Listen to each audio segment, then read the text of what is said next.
Tonight's headlines are brought to you in part by Coldwell Energy and McDonald's.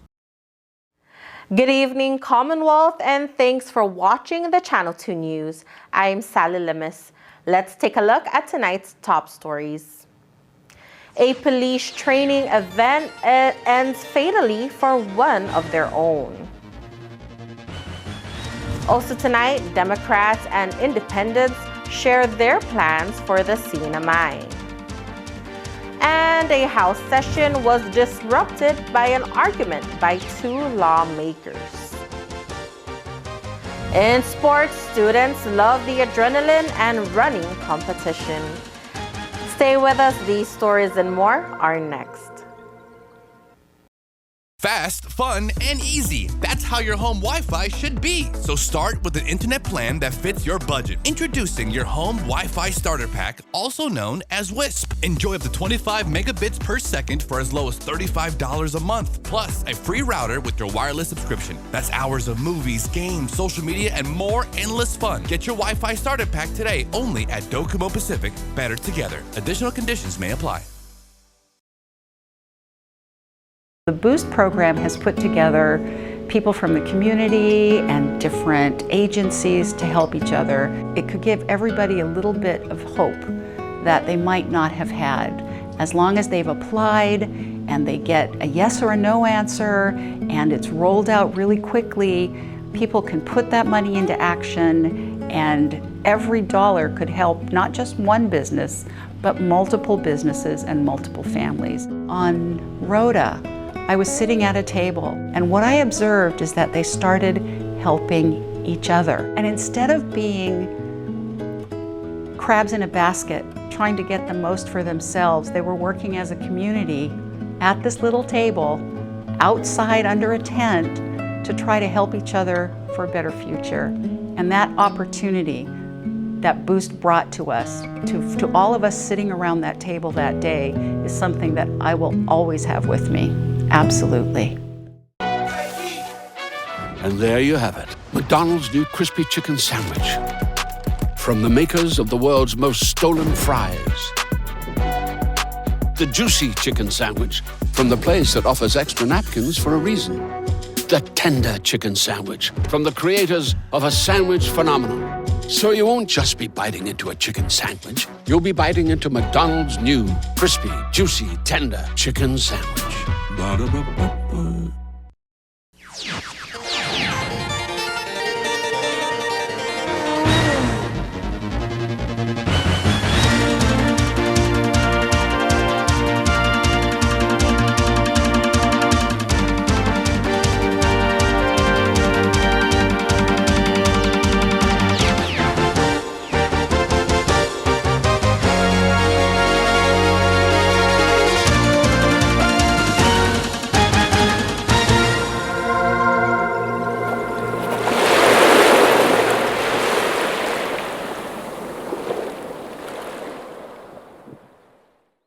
Half a day to the WAMI and good evening, Commonwealth. Today is Wednesday, October 19, 2022. An on-duty police officer who served 80 years in the department passes away after medical complications during a diving course. The CNMI Department of Public Safety lost one of their own on Tuesday afternoon. The officer, along with the team, were at the Laulau Bay area for a 3-day dive certification course. During the afternoon dive, the officer was brought back to shore for medical attention. DFEM's medics then arrived and transported the officer to CHCC. The attending physician later pronounced the officer dead at around 5 p.m. on Tuesday. The department is currently withholding the name of the officer until a complete investigation is done. DPS says the officer served 8 years in the department, and they send their condolences to their family. NMC's gubernatorial town hall meetings has allowed candidates to share their plans for the CNMI's future and what they would change if elected into office. The event was kicked off by the Democratic candidates Monday night at the American Memorial Park Amphitheater. Representatives Tina Sablon and Leila Staffler were asked several questions about social issues and challenges in the community and government.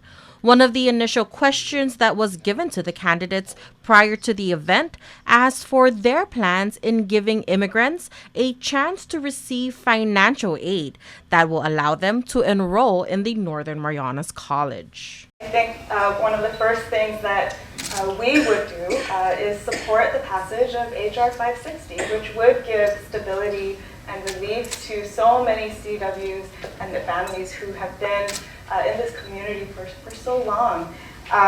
We also want to work with the local scholarship offices and private foundations which make financial aid available to consider expanding the definition of resident to include CNMI long-term residents who now have status under the previous legislation that Congressman Kiley, who's here today, helped champion.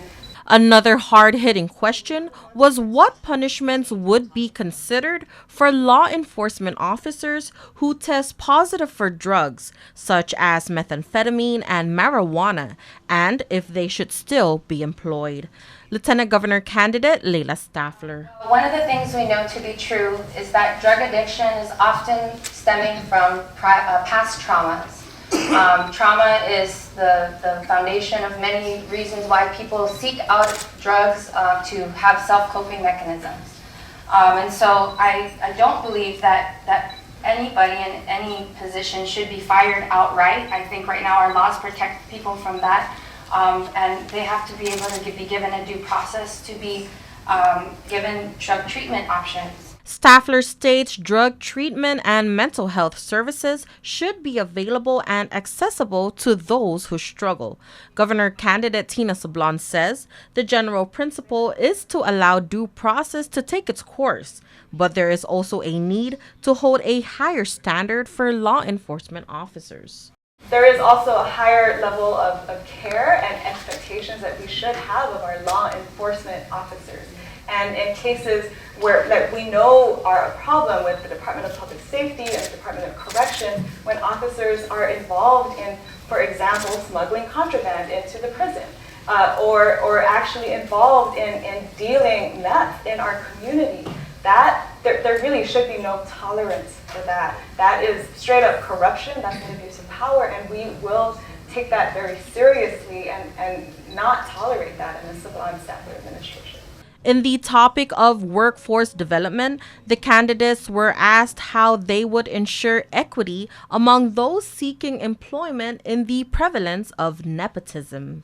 Certainly in our administration, there are positions that are of critical importance to lead the departments and agencies that that implement the program, deliver the services, and we would have the ability to appoint the department heads and appoint people to boards. And what's really important to us is making sure that we open up opportunities to everyone. And we will accept applications, for example. We will consider everyone based on qualifications.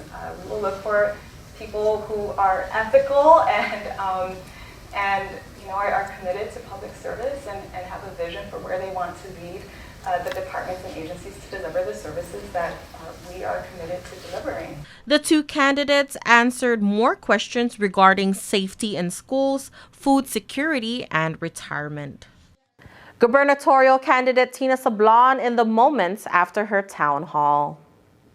I think it went really well. I think my understanding is the students decided to change the format a bit from what they were originally thinking, in part because they wanted to see how the governor and lieutenant governor candidates would work together on the same stage, which I think is also a really important part for as people make their decisions about who they want their next administration to be, right? Having a governor and lieutenant governor who work well together, who have mutual respect and trust and a common vision and share the same values. How they need to work together to be able to lead the Commonwealth to the kind of future that people are longing for. And I think that Leila and I were able to show that we already have that relationship. And we already have a great working relationship and a lot of mutual respect and trust between us. And we have plans for the Commonwealth that I think we will be able to implement together effectively. There's an elected attorney general race coming up. Have you taken a position on that? Do you support one of those candidates? I am keeping an open mind and also listening to the positions of both those candidates. I have a lot of respect for Judge Manibusan, and I also have a friendship with Judge Lizama, and I think that people should be able to also have a chance to hear from both candidates. Hear Judge Manibusan discuss his record as our Attorney General for these past, 8 years now, right? And what his plans would be going forward if reelected. And I think, Judge Lizama is kind of a new face, and if he has new ideas, people should hear that too. What question what question resonated with you the most tonight? But the question about gun violence, I mean, that is something that I think we've all been watching in the States and, and worrying about here as well, right? And I think recognizing gun violence as a public health problem affecting our whole country and how we can learn from that and make sure that our community continues to be safe. When you look at the mathematics of a three-way race, how do you see that playing out? So at the end, in my closing remarks, I talked about the young voters of the CNMI really being, at least having the potential to be the game changers, right? To provide the margin of difference that's needed to sway the election in one direction or another, right? And it's absolutely true that if you look at the data, it's the voters that are from 18 to 30 something that are the largest group of voters, and the key is getting them to vote, right, and encouraging them to exercise their rights and really make their voices heard. What are they happy with the status quo? Do they want change? In what direction do they want change? And we think that we offer the leadership and the plans to lead the Commonwealth to good governance and a much more honest and fair and a brighter future. The independent gubernatorial candidates were the next set to take the stage Tuesday night. Lieutenant Governor Arnold Palacios and Saipan Mayor David Apatang are running for the island's top seats under the independent party. Tuesday night, they were asked about changes they would bring to the CNMI and how they would achieve it. One of the questions posed was what other revenue streams, besides tourism and federal assistance, would they bring to the CNMI economy? Gubernatorial candidate Arnold Palacios says developing a military economy in the CNMI is one option they have in mind. 5-10 years ago, we were going back and forth with the Department of Defense what are they going to be on Tinian.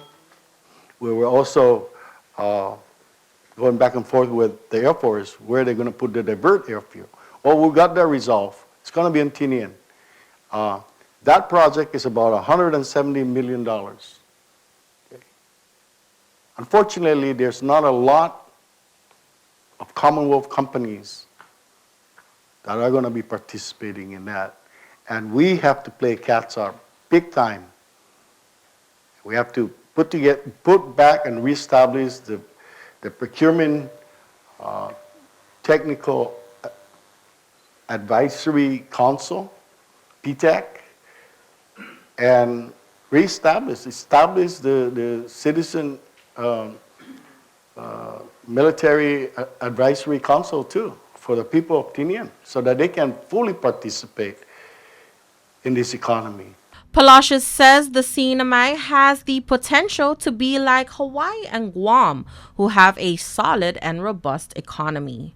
Another question asked was what their plans are to improve the flow of traffic here on Saipan. First of all, we need to fix our road. Our road is a mess, and that's my expertise. I love fixing roads. In this administration, I will make sure that our roads are fixed.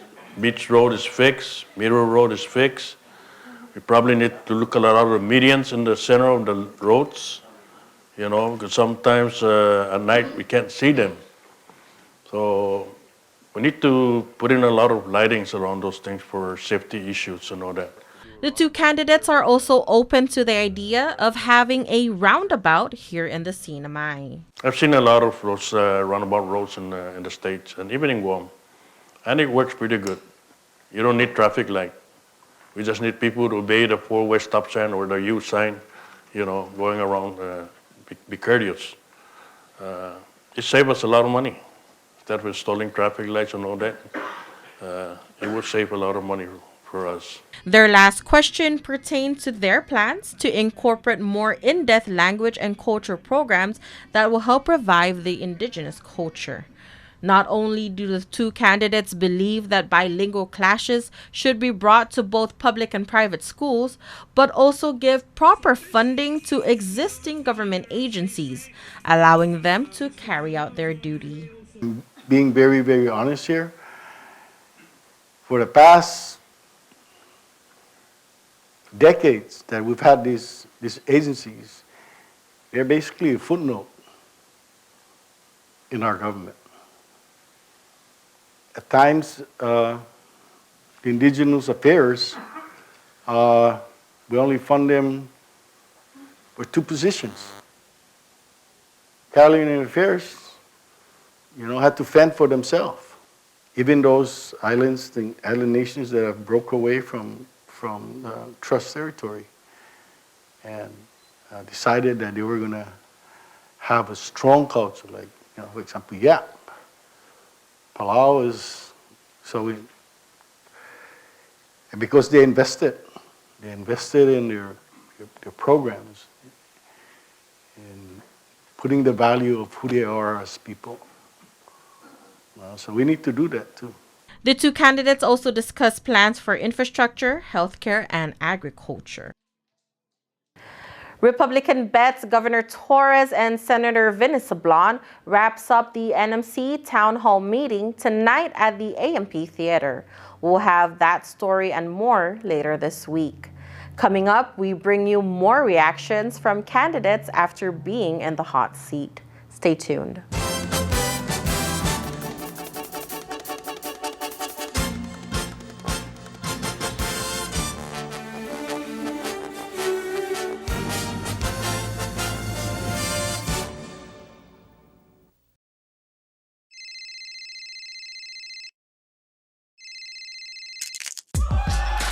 Need a new phone? Trade in now and get up to $500 off our best 5G devices. Trade in your older phone in any condition and step up to better savings and speeds only our 5G network can provide. Check out our website and catch up on the best mobile experience. Trade in now. Docomo Pacific, better together. The Boost program has put together people from the community and different agencies to help each other. It could give everybody a little bit of hope that they might not have had.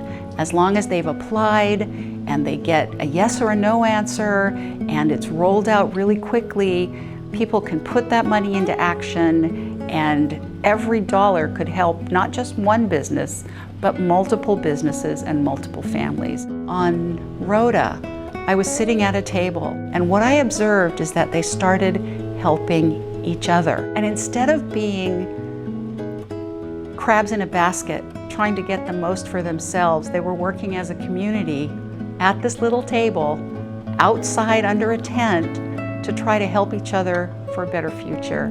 And that opportunity that Boost brought to us, to all of us sitting around that table that day, is something that I will always have with me. Absolutely.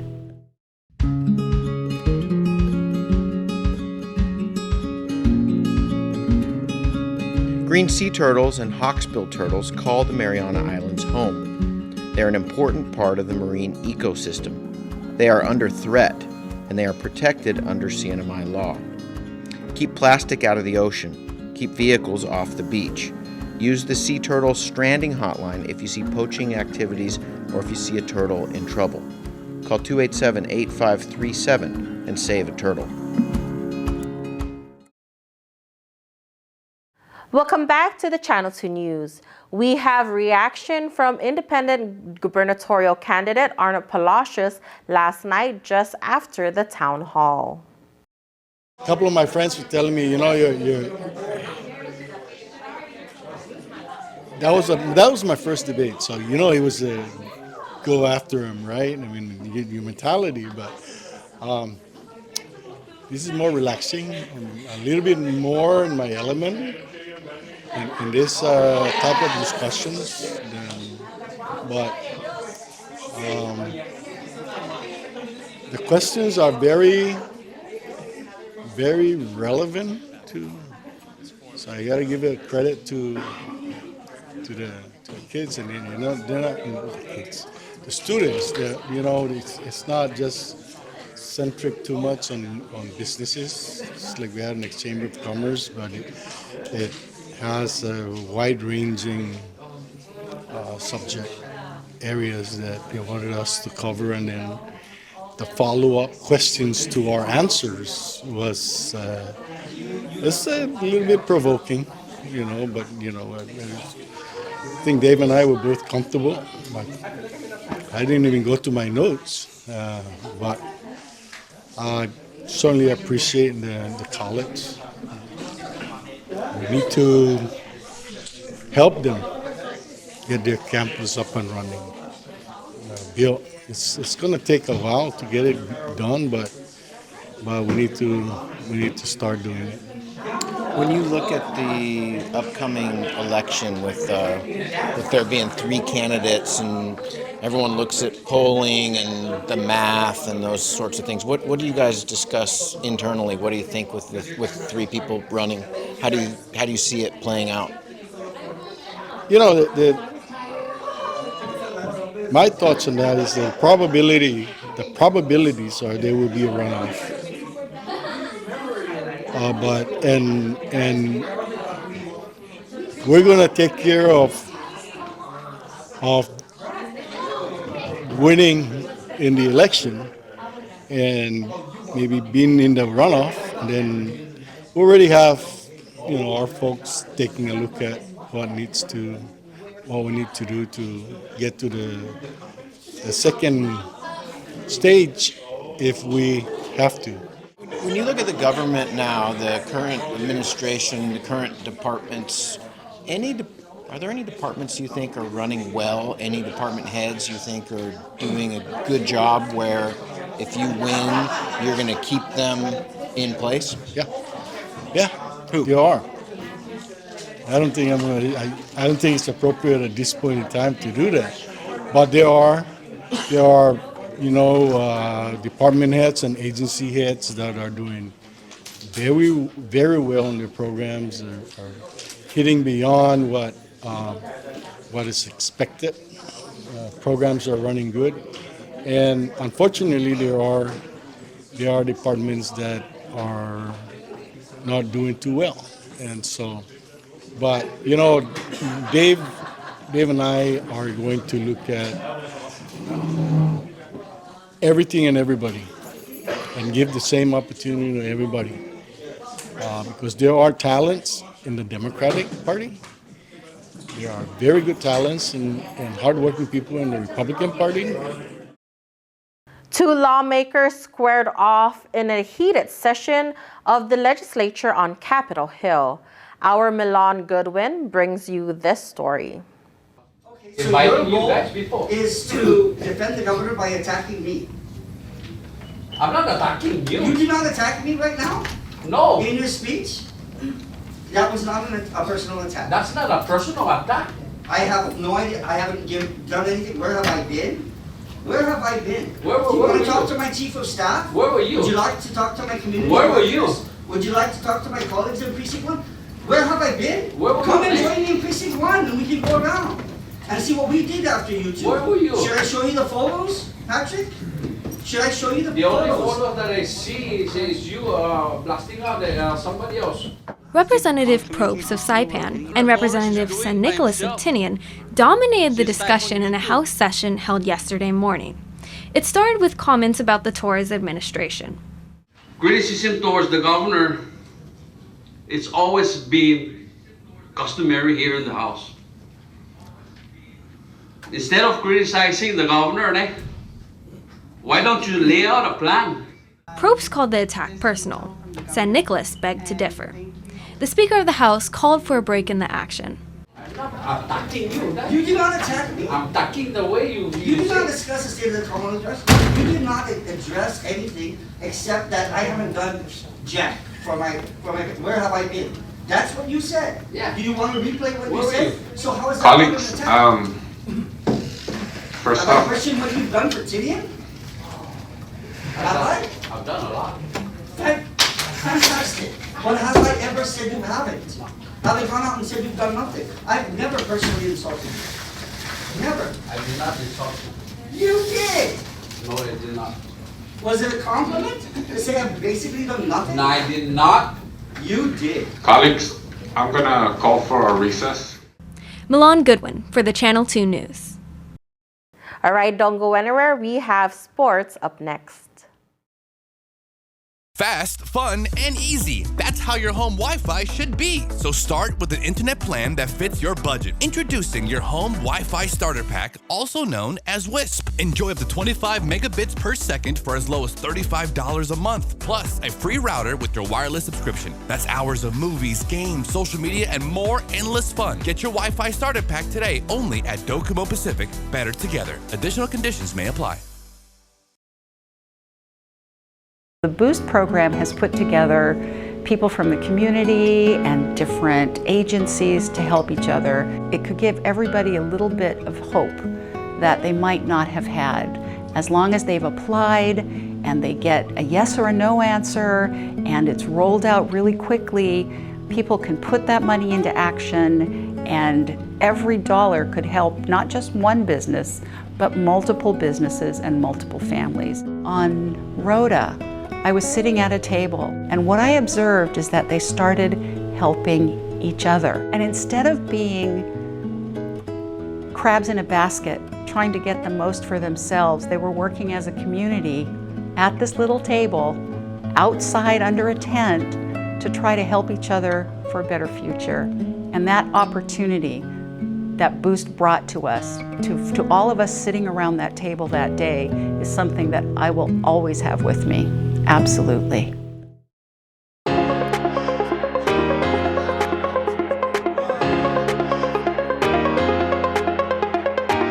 Hey, golfers, come north and practice your game at the Marianas Driving Range. New Year's local specials. 10-piece coupon books available for just $60.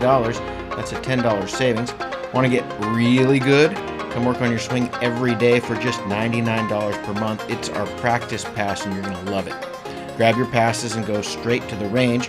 You can social distance and chip all at the same time, and the views are free. Reserve now at marianastrekking.com. You can pay online, open 7 days a week.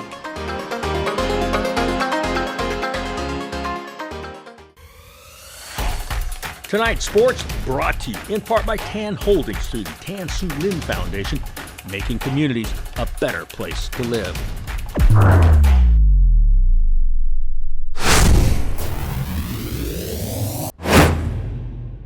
Buenas sports fans.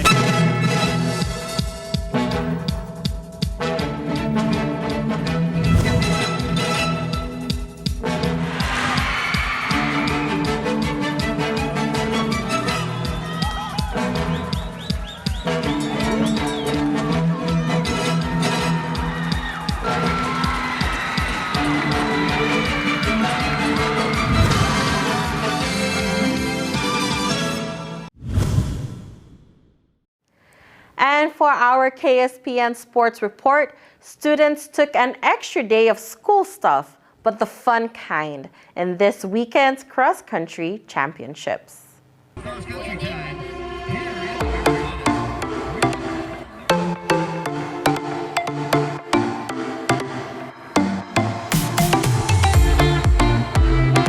Heavy rain and muddy terrain didn't stop these top sprinters from conquering the 2022 PSS NMA All School Cross Country Championships that was held at the Saipan Vegas in Chanalalo last Saturday morning.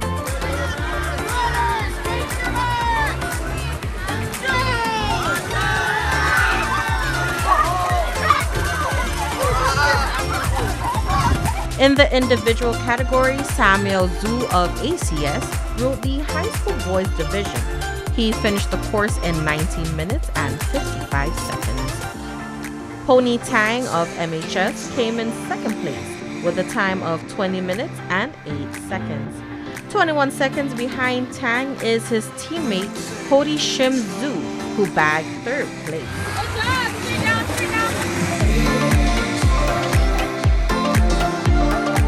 Meanwhile, Caitlin Chavez of SIS topped the girls division with a time of 22 minutes and 12 seconds. Second place is another from SIS, Tiana Cabrera, with a time of 23 minutes and 54 seconds. Eunice Su of ACS finished third with a time of 24 minutes and 10 seconds.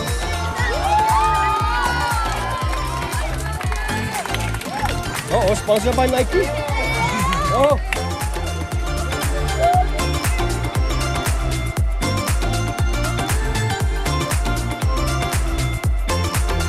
In the middle school division, Michael Miller of GCA wins gold with a time of 9 minutes and 42 seconds. Landon Traflinger of DMS finished second. His time, 10 minutes and 5 seconds. Third place is Rafi Sai of ACS. He is only 10 seconds behind Traflinger. Meanwhile, Dandan Middle School student Adelie Traflinger topped the girls division with a time of 11 minutes and 4 seconds. Second place is Barbara Wang of ACS, and she finished the race in 11 minutes and 46 seconds. Third place is Sarah Barman of Tanapag Middle School. Her time is 12 minutes and 5 seconds.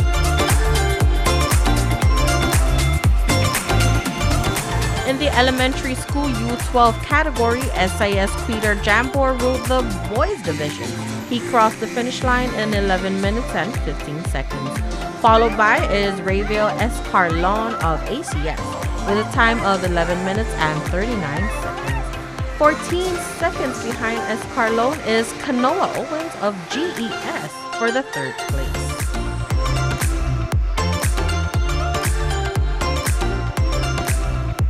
In the U12 girls division, Erica Long of Olei Elementary School bagged the gold medal. Her time is 14 minutes and 53 seconds. Hiyori Okuma of SCS finished second with a time of 15 minutes and 22 seconds. Third place winner is Stella Choi of MCS. She is only 2 seconds behind Okuma. And lastly, in the U9 elementary category, SIS Gabrielle Walsh wins the gold medal by crossing the finish line in 12 minutes and 19 seconds. Evan Poole of Brilliant Star School winning silver with a time of 12 minutes and 51 seconds. The bronze medal goes to SIS Jake Duenas. His time is 13 minutes and 8 seconds. Meanwhile, Lowell's Faith of Brilliant Star School bagged the gold medal by topping the girls' division. She crossed the course in 11 minutes and 10 seconds. The silver medal goes to SIS Scarlett Burrow, who was only a second behind Faith. Leilani Rosella, also from SIS, finished the race in 12 minutes and 12 seconds for the bronze medal. The 2022 All Schools Cross Country Championships is organized by the public school system in partnership with the Northern Marianas Athletics.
And for the KSPN weather report, partly sunny with scattered showers and thunderstorms. East wind 14 to 18 miles per hour with gusts as high as 23 miles per hour. Tonight, partly cloudy, east wind around 16 miles per hour with gusts up to 20 miles per hour. High 87, low 76, the humidity 70%. Tomorrow, mostly sunny with isolated showers, east wind around 16 miles per hour with gusts as high as 20 miles per hour. High 87, low 76. The marine forecast, moderate trade winds are expected through the week. Combined seas of 4 to 5 feet will slowly rise as north swell builds into the region, bringing seas to between 5 and 7 feet by Saturday. East wind 10 to 15 knots, wind waves 3 feet, east swell 3 to 4 feet. Sunrise will be at 6:09 a.m., high tide 4:31 p.m., low tide 10:28 p.m., and the sunset 5:54 p.m. And that does it for your Wednesday edition of the news, sports, and weather. As always, we thank you so much for watching the Channel 2 News. We hope you have a great night, and we'll see you on Friday.